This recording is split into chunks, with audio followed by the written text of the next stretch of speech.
మాఘపురాణం 20వ అధ్యాయం. భీముడు ఏకాదశి వ్రతం చేయుట. పాండవులలో ద్వితీయుడు భీముడు. అతడు మహాబలుడు, భోజనప్రియుడు, ఆకలికి ఏమాత్రం ఆగనివాడు. బండెడన్నమైనను చాలదు. అటువంటి భీమునకు ఏకాదశి వ్రతం చేయవలెనని కుతూహలం పుట్టెను. కాని ఒక్క విషయంలో బెంగతో ఉండెను. అదేమందువా? ఏకాదశి నాడు భోజనం చేయకూడదు కదా, భోజనం చేసిన ఫలం దక్కదు కదా అని విచారించి తమ పురోహితుని వద్దకు పోయి, ఓయి పురోహితుడా, అన్ని దినముల కంటే ఏకాదశి పరమ పుణ్యదినమని అనెదరు గదా, దాని విశిష్టత ఏమి అని భీముడు అడిగెను. అవును భీమసేన, ఆ రోజు అన్ని దినముల కంటెను ప్రశస్తమైనది, శ్రీ మహావిష్ణువునకు ప్రీతికరమైనది గనుక అన్ని జాతుల వారును ఏకాదశి వ్రతం చేయవచ్చును అని పాండవ పురోహితుడు అగు దౌమ్యుడు పలికెను. సరే, నేను అటులనే చేయుదును గాని విప్రమోత్తమ, నేను భోజన ప్రియుడనన్న సంగతి జగద్వితమే కదా. ఒక గడియ ఆలస్యమైనా నేను ఆకలికి తాళజాలను గనుక ఏకాదశి నాడు ఉపవాసముండుట ఎటులని విచారించుచున్నాను. ఉపవాసమున్న దినముననే ఆకలి ఎక్కువగా ఉండును గనుక ఆకలి తీరులాగున ఏకాదశి వ్రతఫలము దక్కులాగున నాకు వివరింపుము అని భీముడు పలికెను. భీమసేనుని పలుకులకు దౌమ్యుడు చిరునవ్వు నవ్వి, రాజా, ఏకాదశి వ్రతమునకు దీక్ష అవసరము. దీక్షతో ఏ కార్యము చేసినను కష్టములు కనిపించవు గాన నీవు దీక్ష బూనినచో ఆకలి గలుగదు.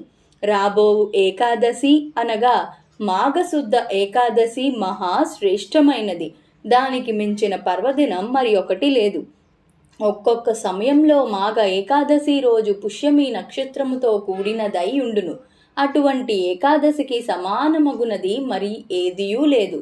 సంవత్సరం నందు వచ్చు 24 ఏకాదశులలో మాఘశుద్ధ ఏకాదశి మహాపర్వదినముగాన ఆ దినము ఏకాదశి వ్రతం ఆచరింపుము. ఆకలి గురించి దిగులు పడకము, నియమము తప్పకూడదు అని దౌమ్యుడు భీమునకు వివరించెను. దౌమ్యుని వలన తన సంశయం నెరవేరుటకు మాఘశుద్ధ ఏకాదశి నాడు అతి నిష్ఠతో వ్రతం చేసి ఉపవాసముండెను. అందులకే మాఘశుద్ధ ఏకాదశి భీమ ఏకాదశి అని పిలుస్తారు. అంతేగాక ఓ దిలీప మహారాజా, పరమేశ్వరునకు అత్యంత ప్రీతికరమగు శివరాత్రి కూడా మాఘమాసమునందే వచ్చును గాన మహాశివరాత్రి మహాత్యమును గురించి కూడా వివరించెదను. శ్రద్ధాళుడువై ఆలకింపుము అని వశిష్ఠుల వారు దిలీప మహారాజుతో ఇటుల పలికిరి. శివరాత్రి మహాత్యము. ఏకాదశి మహావిష్ణువునకు ఎటుల ప్రీతికరమైన దినమో అదేవిధంగా మాఘ చతుర్దశి అనగా శివ చతుర్దశి, దీనినే శివరాత్రి అని అందురు. ఈశ్వరునికి అత్యంత ప్రీతివంతమైన దినము ఇది. మాఘమాసము నందు వచ్చు అమావాస్యకు ముందు రోజు దానినే మహాశివరాత్రి అని అందురు, పిలిచెదరు. ఇది మాఘమాసంలో కృష్ణపక్ష చతుర్దశి నాడు వచ్చును.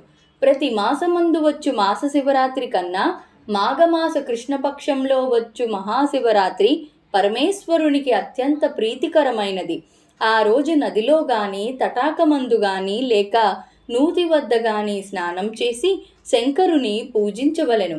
పరమేశ్వరుని అష్టోత్తర శతనామావళి బిల్వ పత్రములతో పూజించవలెను. అటుల పూజించి శివప్రసాదం సేవించి ఆ రాత్రి అంతయు తప్పనిసరిగా జాగరణ ఉండి మరునాడు అమావాస్య స్నానం కూడా చేసిన ఎడల ఎంతటి పాపములు కలిగి ఉన్నను అవన్నీయు వెంటనే హరించుకుపోయి కైలాస ప్రాప్తి కలుగును. శివపూజా విధానంలో శివరాత్రి కంటే మించినది మరి ఒకటి లేదు గనుక మాఘమాసం కృష్ణపక్షంలో వచ్చు చతుర్దశి ఉమాపతికి అత్యంత ప్రీతికరమైనది గాన శివరాత్రి దినమున ప్రతివారు అనగా జాతి భేదములతో నిమిత్తం లేక అందరూ శివరాత్రి వ్రతం ఆచరించి జాగరణ చేయవలెను. మున్ను శబరీ నదీ తీరమందున్న అరణ్యంలో కులీనుడను బోయవాడు తన భార్యా బిడ్డలతో నివసించుచుండెను. తనకు వేట తప్ప మరొక ఆలోచన లేదు. కడు మూర్ఖుడు. వేటకు పోవుట, జంతువులను చంపి వాటిని కాల్చి తాను తిని తన భార్యా బిడ్డలకు తినిపించుట తప్ప మరి ఏదియూ తెలియదు. జంతువులను వేటలాడుటలో నేర్పుగలవాడు. క్రూర మృగములు సహితం బోయవానిని చూచి భయపడి పారిపోయేడివి. అందుచేత అతడు మనమంతా నిర్భయంగా తిరిగేడువాడు. ఒకనాడు ప్రతిదినము వేటకు వెళ్ళినట్లే బయలుదేరి వెళ్ళను. ఆనాడు జంతువులేమియూ కంటపడలేదు. సాయంకాలం మగుచున్నది. వట్టి చేతులతో ఇంటికి వెళ్ళుటకు మనసు అంగీకరించనందున పొద్దుగుంకి పోయినను అక్కడున్న మారేడు చెట్టుపైకెక్కి జంతువు కొరకు ఎదురు చూచుచుండెను. తెల్లవారుతున్న కొలది చలి ఎక్కువగుచు మంచు కురుస్తున్నను కొమ్మలను దగ్గరకు లాగి వాటితో తన శరీరాన్ని కప్పుకొనుచుండెను. ఆ కొమ్మలకున్న ఎండుటాకులు రాలి చెట్టు కింద ఉన్న శివలింగం మీద పడినవి. ఆ రోజు మహాశివరాత్రి. అందులో బోయవాడు రాత్రంతా తిండి తినక జాగరణతో ఉన్నాడు. తనకు తెలియకపోయినను మారేడు పత్రములు శివలింగముపై పడినవి. ఇంకేమున్నది, శివరాత్రి మహిమ బోయవానికి సంప్రాప్తించెను. మాఘమాసంలో కృష్ణపక్ష చతుర్దశి రాత్రి అంతయు జాగరణ, పైగా శివలింగముపై బిల్వపత్రములు పడుట, తిండి లేక ఉపవాసముండుట, ఇవన్నీ ఆ బోయవానికి మేలు చేసినవి. జరా మరణములకు హెచ్చుతగ్గులు గాని శిశు వృద్ధులు గాని లేవు. పూర్వజన్మలో చేసుకున్న పాప పుణ్యములను బట్టి మనుజుడు తన జీవితమును గడపవలసినదే. మరికొన్ని సంవత్సరములకు ఆ బోయవానికి వృద్ధాప్యం కలిగి మరణ మాసన్నమై ప్రాణములు విడిచెను. వెంటనే యమభటులొచ్చి వాని ప్రాణములు తీసుకుపోవుచుండగా కైలాసం నుండి శివదూతలు వచ్చి యమదూతల చేతిలోనున్న బోయవాని జీవాత్మను తీసుకొని శివుని దగ్గరకు పోయిరి. యమభటులు చేసేది లేక యమునితో చెప్పిరి. యముడు కొంత తడవు ఆలోచించి శివుని వద్దకు వెళ్ళెను. శివుడు, పార్వతి, గణపతి, కుమారస్వామి, నంది, తుంబుర, నారద గణాలతో కొలువు తీర్చుకున్న సమయంలో యముడు వచ్చి శివునకు నమస్కరించాడు. ఉమాపతి యముని దీవించి ఉచితాసనమిచ్చి కుశల ప్రశ్నలు అడిగి వచ్చిన కారణం ఏమిటని ప్రశ్నించెను. అంతట యముడు, మహేశ, చాలా దినములకు మీ దర్శన భాగ్యం కలిగినందులకు మిక్కిలి ఆనందించుచున్నాను. నా రాకకు కారణమేమనగా, ఇంతకు ముందు మీ దూతలు తీసుకువచ్చిన బోయవాడు మహాపాపి, క్రూరుడు, దయా దాక్షిణ్యాలు లేక అనేక జీవహింసలు చేసి ఉన్నాడు. ఒక దినమున అనగా మహాశివరాత్రి నాడు తాను యాదృచ్ఛికంగా జంతువులు దొరకనందున తిండి తినలేదు.